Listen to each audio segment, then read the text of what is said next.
श्री किशोरी जी का राधाष्टमी उत्सव, राधा जन्माष्टमी उत्सव मनाएंगे। बंधुओं, शास्त्रों में बड़ी महिमा है किशोरी जी के। पद्म पुराण में तो इतनी सुंदर व्याख्या है किशोरी जी के जन्मोत्सव की। 1000 एकादशी मल्टीप्लाई इनटू 100 कर दो, जितना आएगा इतना फल मिलता है एक राधाष्टमी का व्रत करने से। अब कई लोगों के मन में भाव रहता है कि मेरे मन में भी ऐसा ही भाव रहता है कि भैया उत्सव है ठाकुर जी को जन्माष्टमी को, उत्सव है राधाष्टमी को, तो फिर काय को हम लोग भूखे प्यासे रहें, बढ़िया माल छाने।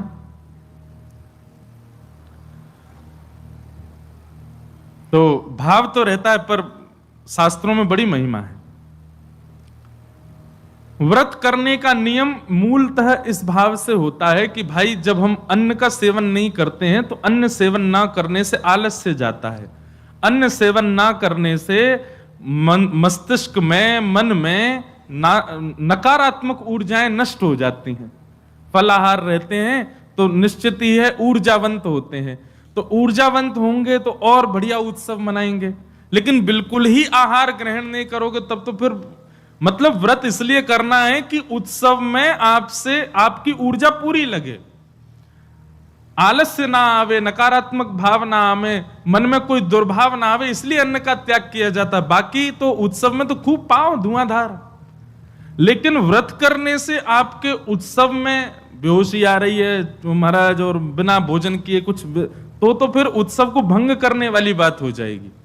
उत्सव को भंग नहीं, उत्सव को सुंदर बनाने के लिए व्रत करना है।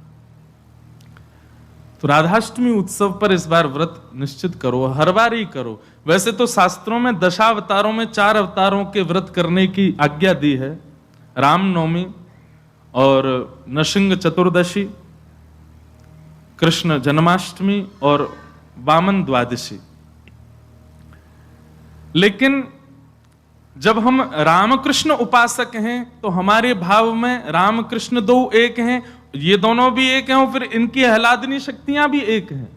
राधा कृष्ण स्वरूपाम्बई कृष्ण राधा स्वरूपिणौ कलात्मानम निकुंजस्थम गुरु रूपम सदा भजे। तो जब किशोरी जी ब्रजमंडल में ठीक ठाकुर जी का ही स्वरूप हैं तो फिर उनके लिए भी ये व्रत की क्रिया करनी है। पद्म पुराण में ब्रह्मा जी ने इसका बहुत सुंदर वर्णन किया है कि भैया व्रत निश्चित करना चाहिए, इतना फल मिलता है, इतना फल मिलता है। लेकिन जब भी कोई फल बताता है ना कि महाराज जी ये करने से ये फल मिलता है, ये करने से ये फल, मन में एक ही बात आती है, अगर ये करने से ये फल मिलता है, अगर हम इसके बदले फल की कामना ना करके ठाकुर जी की कामना करें तो हमको व्रत इसलिए करना है हमको श्री जी मिले, हमको व्रत इसलिए करना हमको ठाकुर जी मिले। अक्षय तृतीया के दिन लोग दुनिया भर का दान करते हैं, चावलों का दान कर रहे हैं, अन्न का दान कर रहे हैं, स्वर्ण दान कर रहे हैं, चांदी दान कर रहे हैं, जे दान कर रहे हैं, वो दान कर रहे हैं। हमारे मन में भाव आता है कि भैया वादना नाम को दान करो, जो राह में मिल जाए वही से कहो जय श्री कृष्ण, जो राह में मिल जाए वही से कहो राधे राधे, नाम दान करते चलो।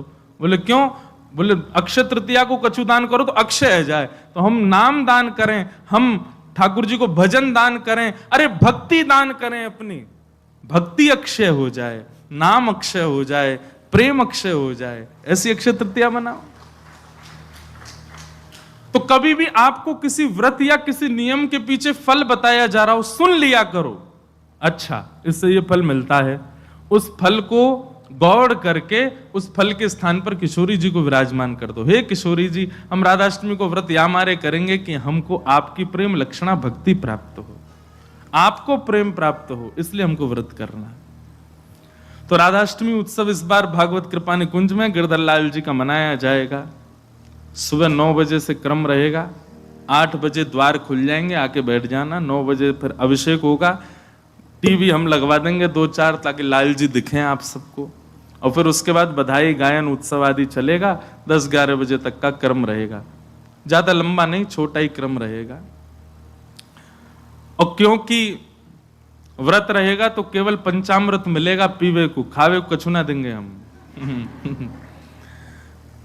प्रसाद भी रहेगा, सब लोगों को थोड़ा थोड़ा प्रसाद बाहर ही मिल जाएगा। फिर उसके बाद राधा वल्लभ जी जाइयो, वहां पे ऊधम मचाइयो, बिहारी जी जाइए और सुनिए राधाष्टमी को हमारे ब्रजमंडल के रसिक शिरोमणि स्वामी श्री हरदास जी का जन्मोत्सव है।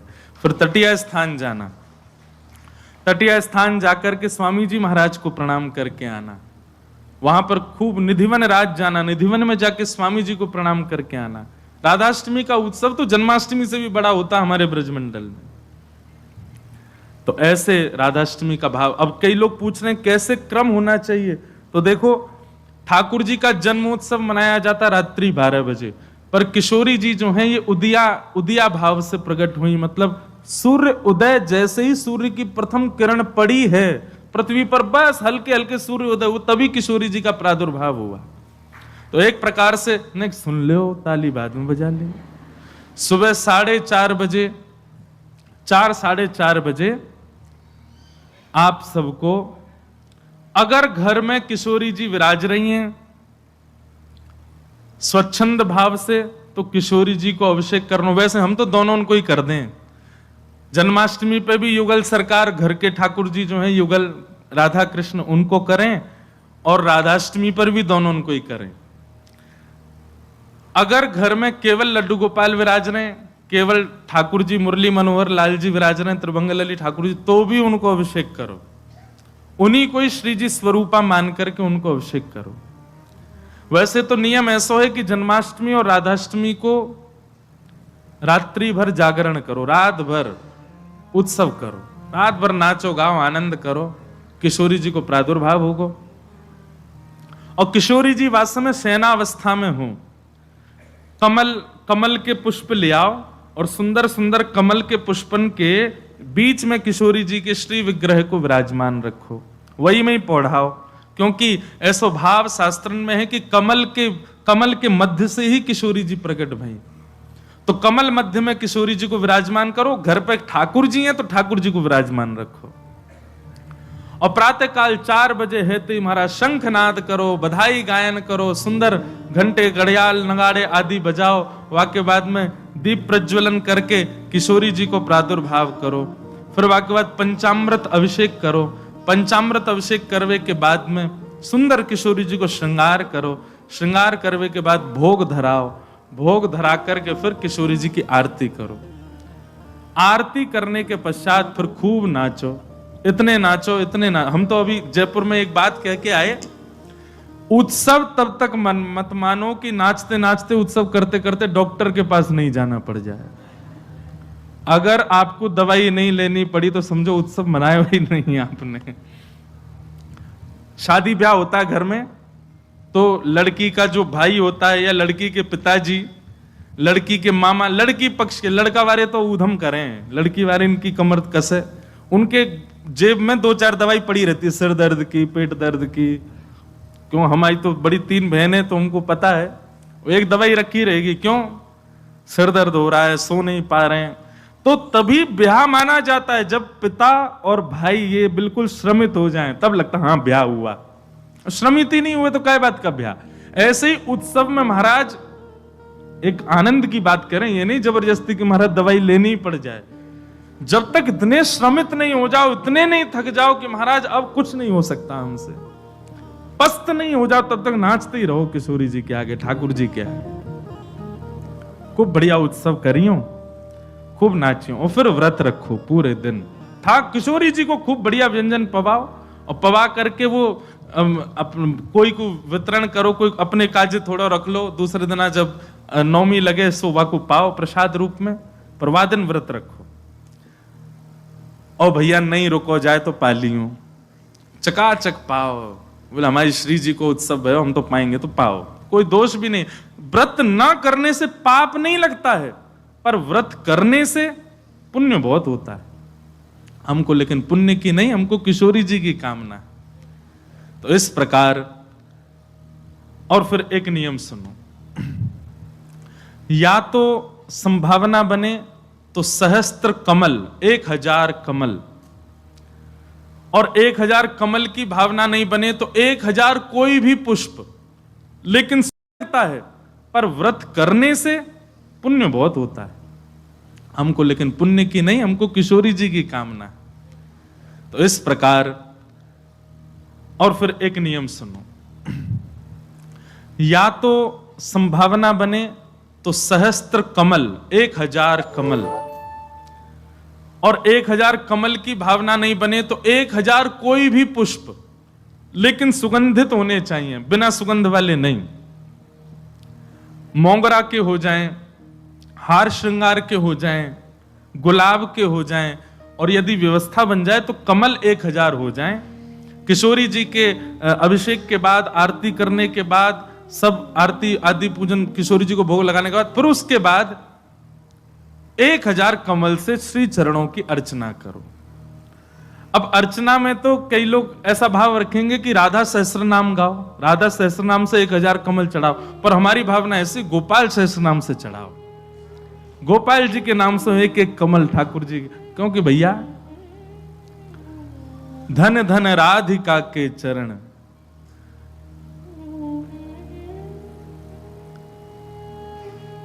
परमानंद दास जी का पद है, और उसी पद में कहते हैं श्याम जिनकी शरण। अरे कथा तो यहां तक आती है कि किशोरी जी के सदा चरणन में ठाकुर जी रहे। गा दें, बहुत सुंदर पद है।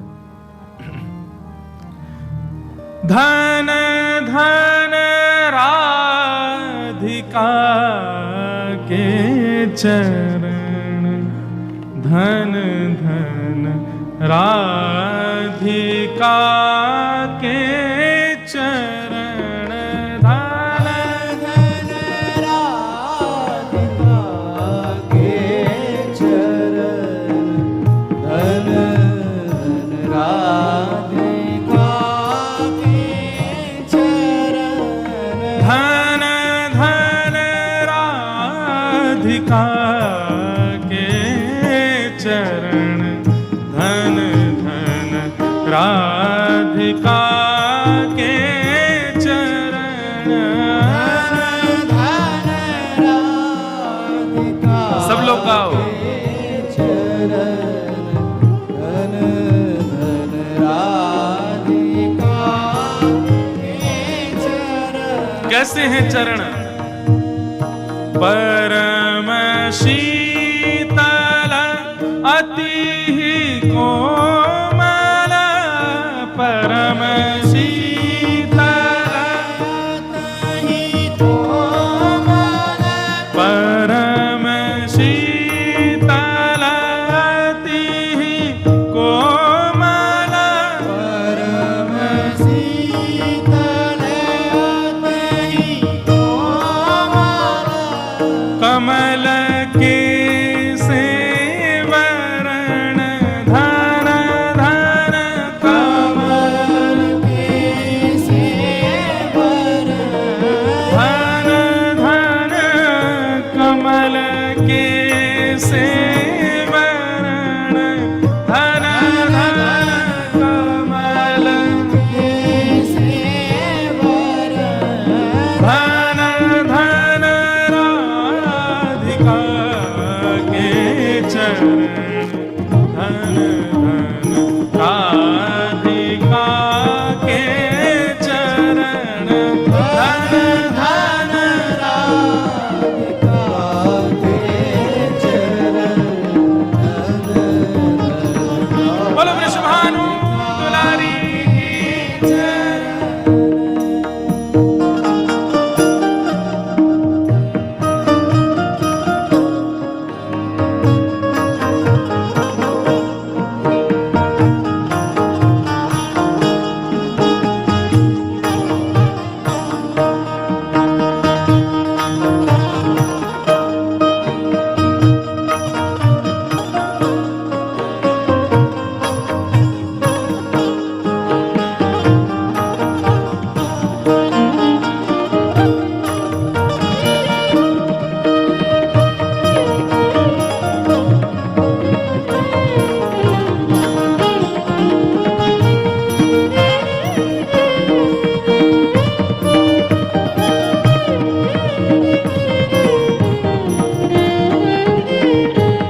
छिन छिन दास परमानंद छिन छिन श्याम जिनके शरण धन धन श्याम जिनकी शरण धन धन राधिका के चरण धन धन राधिका के चरण राधिका के चरण राधिका के चरण धन धन राधिका के चरण धन धन राधिका के चरण राधिका के चरण राधिका के चरण धन धन राधिका के चरण धन श्री राधा रानी की। कैसे अद्भुत चरण है हमारी श्री जी के। सुभग शीतल अति ही कोमल कमल के से वरण धन धन राधिका के चरण। सब लोग इधर देखो, भाव से सुनो। नख चंद्रिका अनूप राजत विविध शोभा वरण। नख पर एक अद्भुत चंद्र का विराजमान है, विविध शोभा वर्ण, वो विविध विविध शोभाओं को धारण करी हुई है। किसी को किसी रूप में दिखती है, किसी को किसी रूप में दिखती है। नंद सुत मन मोदकारी। ठाकुर जी को किशोरी जी के मुखमंडल के श्रृंगार में सुख मिलता है, पर ठाकुर जी को उससे भी अति सुख मिलता है किशोरी जी के चरण देखने में। मतलब हमारे गिरधर लाल जी सदा ऐसे ही रहते हैं, नीचे ही नजर रहती है उनकी। क्यों? बोले जब गिरिराज धारण किए तो सामने किशोरी जी खड़ी है, तो किशोरी जी के मुख को नहीं, किशोरी जी के श्री चरणन को देख रहे हैं ठाकुर जी, और नित्य दृष्टि वहीं रखते हैं। वैसे तो लाला के नैन रुके ना, चप्पल तो यूं ही घूमते रहेंगे इधर उधर, लेकिन जैसे किशोरी जी आ जाए ठाकुर जी ऐसे ही खड़े रहते हैं, नीचे नजर करके, नजर सीधे चरणों में ही रहती है किशोरी जी के। मुख को देखने में भी संकोच करते हैं लाल जी, चरण ही इतने सुंदर हैं किशोरी जी के कि वहीं रहते हैं। नंद सुत मन मोदकारी, मन को सुख नहीं मोद यानी कि अत्यंत सुख मिलता है ठाकुर जी को जब किशोरी जी के चरणार बिंदों को देखते हैं। दास परमानंद छिन छिन श्याम जिनके शरण धन धन राधिका के चरण धन धन राधिका के चरण। तो किशोरी जी का अभिषेक करने के बाद, भोग लगाने के बाद, आरती करने के बाद सहस्त्र कमलों से गोपाल सहस्त्र नाम पाठ करके किशोरी जी को चढ़ाओ। और वैसे तो देखो भाव बहुत सारे हैं, पर मेरा भाव तो यह है कि ठाकुर जी के नाम से किशोरी जी के श्री चरणन में पुष्प अर्पित करो। पर यदि राधा सहस्त्र नाम से भी करोगे तो कोई दोष नहीं, बल्कि किशोरी जी तो सब सखियों से कहती रहती हैं, बोले कि हमारे बीच में रहो तो राधा राधा नाम उच्चारण करते रहा करो। तो ललिता जी ने एक बार पूछी, बोले हे श्यामाजू, आपके निकुंज में बैठ करके राधा राधा क्यों बोले? आपको इतना प्रिय अपनो ही नाम? बोले मुंह को प्रिय ना है, तो बोले मेरे चित्त में श्याम सुंदर बैठे उनको प्रिय है। तो राधा राधा आप उच्चारण करेंगे तब मेरे चित्त में विराजमान ठाकुर जी सुनेंगे तो उनको सुख मिलेगा, उनके सुख के लिए मेरो नाम गाओ। तो यदि राधा सहस्त्र नाम से भी अर्चना करो तो भी ठाकुर जी प्रसन्न होंगे, और गोपाल सहस्त्र नाम से करो तो श्री जी प्रसन्न होंगे। तो दोनों भाव से आपको जो बढ़िया लगे। और कई भगत तो ऐसे भी यहाँ बैठे हैं, वो तो 2000 कमल लाएंगे, पहले राधा सहस्त्र नाम फिर गोपाल सहस्त्र नाम, दोनों उनको प्रसन्न कर देंगे।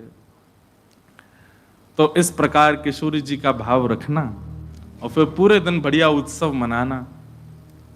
यहीं आ जाना 9 बजे, फिर राधा वल्लभ जी जाना, तटीय स्थान जाना, पूरे दिना ब्रजमंडल को ही रखियो वादना, तो ब्रज तज और कोई भावना चित्त में आवे ही नहीं।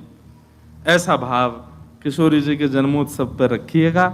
आप सब लोग खूब भाव से राधाष्टमी जन। और एक बात तो मैं भूल ही गया, हाँ, दान जरूर करना। ब्राह्मणों को बुला करके, घर में कुछ संत जनों को बुला करके, स्वयं मत पाना पकवान, उनको पवाना, उनको खूब दान दक्षिणा देना। काय बात की बोले बधाई है हमारी लाडली जी प्रकट भई है, वाकई बधाई बांटते रहो। नहीं तो कछु नहीं चले तो 10-10 की गड्डी ले लियो और पूरे टम्पू और रक्सान में घूमते सबन को बांटते चलो, लो भैया हमारी लाडली जू की बधाई है। अरे उत्साह, ये तो मैं बता रहा हूं मंच से, ये बताने वाली बात नहीं, आपके मन में अपने आप आनी चाहिए ये सब बातें। हमारी लाडली जी प्रकट भैया, हम कहा करें आज।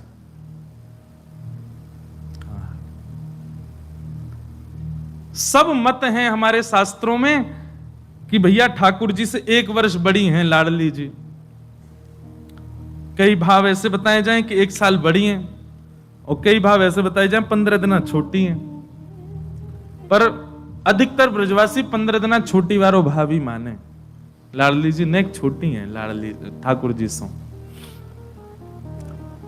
क्योंकि हमने जब राधा रसामृत कथा करी नागपुर में, 2 बार कर चुके, वह कथा को तो सुख ही अलग है। कभी कभी मैं भी सुनता हूं, इतना आनंद मिलता है, सुख मिलता है किशोरी जी के चरित्र में। तो वहां एक प्रसंग सुनाया था मैंने कि जब किशोरी जी को प्रादुर्भाव भयो तो नंदरानी यशोदा भी आई हैं लाल जी को लेकर के। तो उससे ये बात प्रमाणित होती है कि ठाकुर जी को जन्म पहले भयो है, 15 दिन बाद किशोरी जी भई हैं। पर कई लोग अपनी कई भावनाओं को सिद्ध करने के लिए जबरदस्ती पर इसी बात पे अड़े रहते, नहीं 1 साल बड़ी हैं लाडली जी, 1 साल बड़ी हैं किशोरी जी। कईयों को ब्याह करने होते हैं ना बड़ी से, तो कह देते राधा रानी भी तो बड़ी थी। देखो आप अपने निज कार्य में कुछ भी करो, पर जबरदस्ती लाडली जी ठाकुर जी को मत लाए कर। आजकल हमारा मन थोड़ा सा एक बात से और व्यथित है। वैसे तो मैं विवाद में कभी बोलता ही नहीं, कितनी सारी चीजें हुई। अब लोग ये भी कहेंगे क्यों नहीं बोलते, आपको बोलना चाहिए। पर हमें एक बात पता है कि विवाद में पढ़ने से वो हल नहीं होने वाली है, इसलिए हम ज्यादा पढ़ते ही नहीं उसमें। पर अभी हमारे पीछे कई लोगों ने फोन भी किया, कई लोग बोले भी, बोले महाराज जी आपको बोलना चाहिए, बोलिए बोलिए।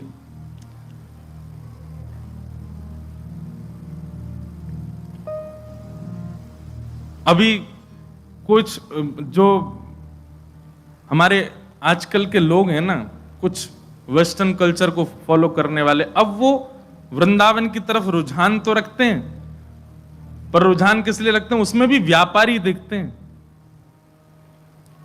कोई ऐसी कंपनी है जिसने अपने वस्त्रों के बेचने के लिए हमारी ब्रज की लीलाओं का भाव रखा। एक विचार करो मन में, हरिराम व्यास जी की एक पंक्ति में लगभग हर कथा में गाता हूं, और उस पंक्ति में एक बात हरिराम व्यास जी कहते हैं, जहां श्री राधा चरण रेणु की कमला लेत बलैया। कमला यानी कि लक्ष्मी को भी किशोरी जी की स्वच्छंद बलैया लेने का अधिकार नहीं है। किशोरी जी भी जब उठ करके चली जाती हैं तो उनके अंकित चरण रज की बलैया लेती है लक्ष्मी। उन किशोरी जी को आप किस रूप में दिखा रहे हो? और ये फिल्म वाले लोग ये पहली बार नहीं, हमेशा ही करते हैं। राधा रानी के नाम पर कुछ भी बोलते हैं, ठाकुर जी के नाम पर कुछ भी कहते हैं। पाप नहीं, ये महापाप की श्रेणी में आता है। असंख्य गौ हत्या का पाप लगेगा इन सब कार्यों को करने से, असंख्य ब्रह्म हत्या का पाप लगेगा ठाकुर जी की लीलाओं को छेड़ने से। हमारे वृंदावन में कितने कितने कितने भाव से किशोरी जी की सेवा। बिहारी जी विराजन है, किशोरी जी कहां है? गादी जी के रूप में ऊपर से घूंघट करके विराज रही हैं। राधा वल्लभ जी में चूड़ामणि के रूप में विराजमान है, घूंघट करके विराज रही हैं। श्री राधा रमण जी में नाम रूप से विराजमान है, चूड़ामणि घूंघट करके विराज रही हैं। जहां किशोरी जी के दर्शन का अधिकार मुझको और आप सबको नहीं है, वहां किशोरी जी को किसी को भी किसी प्रकार के वस्त्र धारण करा करके आप स्वरूप प्रकट कर दो, ये अच्छा तो नहीं। और केवल वैसे तो कभी लीला सुनी नहीं, वैसे तो कभी कथा सुनी नहीं, वैसे तो वृंदावन भी नहीं आए हैं कभी, किशोरी को जाना नहीं, सखियों को जाना नहीं। उनसे पूछ लिया जाए कि अष्ट सखियों के नाम ही बता दो, नहीं जानते, अष्ट सखाओं के नाम ही बता। केवल अपने व्यापार को बढ़ाने के लिए किशोरी जी और ठाकुर जी के भावों को ले रहे हैं। किशोरी जी और ठाकुर जी तो बड़े दयालु हैं, बड़े कृपालु हैं, कुछ नहीं कहेंगे, पर ये जो अष्ट सखियां हैं ना, और ये इनके चरणों के सदा दास बने हुए जो नक्षत्र आदि हैं, किसी दिन ये कुंपित हो गए तो ऐसे मुंह के बल गिरेंगे कि उठ नहीं पाएगा कोई।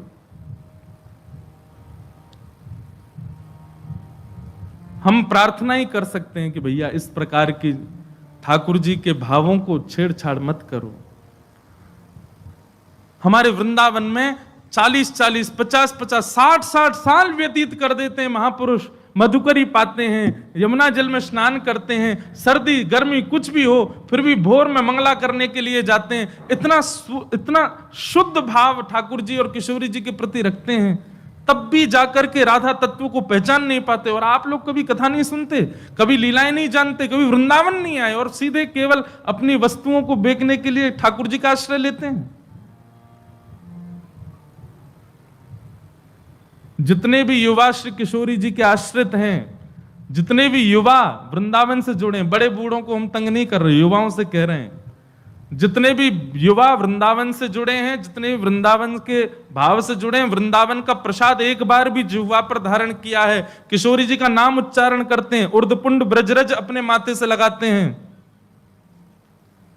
सब लोगों से हमारी प्रार्थना, आपका नाम जप, आपका व्रत, आपकी एकादशी, आपका वृंदावन आगमन सब व्यर्थ हो जाएगा यदि इसका विरोध नहीं किया तो।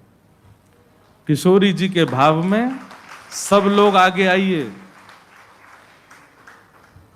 कुछ दिन पहले भी विवाद हुए थे, परंतु ये ज्यादा है, ये नहीं तो हमारे फिल्म जगत के लोग तो कभी भी कुछ भी करते हैं, राधा रानी पे ऐसे ऐसे फूड़ गीत भी बना देते हैं, उनके स्वरूप को कुछ भी दिखाते हैं। हम सत्य बताएं, मंच से पहली बार कह रहे हैं, आज तक श्री रामानंद सागर जी के द्वारा बनाई गई रामायण और पुरानी जो महाभारत थी उसके बाद जितने भी राधा कृष्ण या कोई भी ठाकुर जी के नाम से सीरियल भी बने हैं ना, किसी में रुचि नहीं आई आज तक, क्योंकि वो रूप आया ही नहीं जो आना चाहिए था। और हम एक और घोषणा करें, जैसे भक्ति पथ है ऐसे भक्ति पथ का एक और चैनल बनाया जा रहा है, क्योंकि आजकल के बच्चे जो हैं फोन एडिक्ट बहुत हो गए हैं। अधिकतर घरों में देखा गया दूध नहीं पी रहा तो उसके सामने कुछ भी चला देंगे, वो देखता रहेगा कार्टून, और फिर उसके बाद में उसको खिला देंगे, पिला देंगे, जो भी करेंगे। तो हमने एक भाव रखा, जितनी भी लीलाएं ठाकुर जी की बाल्यकाल की सुनाते हैं कथा में, उन सबको कार्टून रूप में करके फिर उनको यूट्यूब पे डाला जाए। अब क्या दिखाना है बालक को, नहीं दूध पीवे तो सूरदास जी का पद हम गा रहे हैं, उसकी व्याख्या कर रहे हैं। ठाकुर जी चोटी पकड़ के कह रहे हैं, कबहू बढ़ेगी चोटी मैया मोरी, किते बरस मोए दूध पिबत भय, ये अजहू है छोटी। अब इसका ढूंढ रहे हैं, कोई मिले हमको एनिमेशन वाला अच्छा, बहुत जल्दी, अगर राधाष्टमी तक भी लगे हैं कोई मिल जाएगा तो जल्दी। जी जितनी लीलाएं ठाकुर जी की बाल लीलाएं सुनाते हैं, किशोरी जी की बाल लीलाएं सुनाते हैं, और फिर वो शुरू होगा काम तो फिर और ज्यादा लीला सुनाएंगे। उन लीलाओं को बालकों के लिए कार्टून उसका बनवा करके फिर डलवाएंगे। दिखाओ बच्चों, दिखाना ही है फोन तो वो दिखाओ। इस भाव से कम भोजन भी करेंगे, रोएंगे भी नहीं, और ठाकुर जी की लीला भी सुनेंगे। तो उनका फोन का जो एडिक्शन है वह भी एक सद्भाव में परिवर्तित होगा। तो